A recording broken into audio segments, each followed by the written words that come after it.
আমাদের 17 থেকে 18 জন দাবিদার রয়েছে। এই ব্যাপারে আমরা ভালো করে বুঝে নেব কী করবো। তো মূলত আজকের দিনে যে মানে পোস্টার বা যা কিছু দেখছেন এগুলো আমাদের পার্টির নির্দেশিত নয়।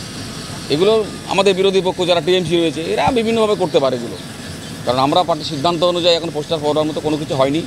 আমাদের জেলা সভাপতি রয়েছেন, জেলা সভাপতির নির্দেশ অনুসারে আমাদের মণ্ডল সভাপতিরা যারা রয়েছেন, সাধারণ মানুষের আপামর জনসাধারণের উপরেই নির্ভর করে আমাদের একটা প্রার্থী হবে এবং সেই প্রার্থীকে আমরা জিতাবো, এটাই আমাদের উদ্দেশ্য।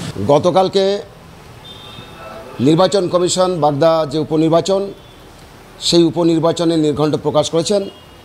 ইতিমধ্যেই যা খবর পেয়েছি, বিজেপির 17 জন প্রার্থী, তাদের মধ্যে যে গোষ্ঠী কন্দল তা ইতিমধ্যে প্রকাশিত হয়েছে এবং জিয়ালার মোড়ে বিভিন্ন জায়গায় চোয়াটেতে লেখা আছে যে হারাধন হালদার এখানকার সোনা ব্যবসায়ী সুদখোর, শান্তনু ঠাকুর খুব ঘনিষ্ঠ, তিনি প্রার্থী হবেন।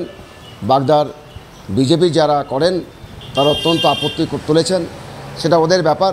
কিন্তু আমাদের তৃণমূল কংগ্রেসের আমাদের নেত্রী মমতা ব্যানার্জি এবং অভিষেক ব্যানার্জি যে প্রার্থী ঠিক করবেন, আমাদের দলের মধ্যে কোনো কোন্দল নেই।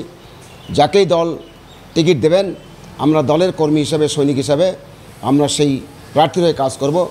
ওই বিজেপির যে সুদখোর, সেই সুদখোর সঙ্গে শান্তনু ঠাকুরের একটা ঘনিষ্ঠ সম্পর্ক, টাকার বিনিময়ে টিকিট লেনদেন হবে এবং ওকে বাগদার মানুষ ভোট দেবে বলে আমার বিশ্বাস হয় না।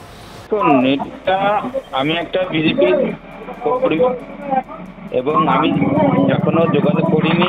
এবার দল সেটা সিদ্ধান্ত করবে কাকে পার্টি টিকিট দেবে কি না দেবে।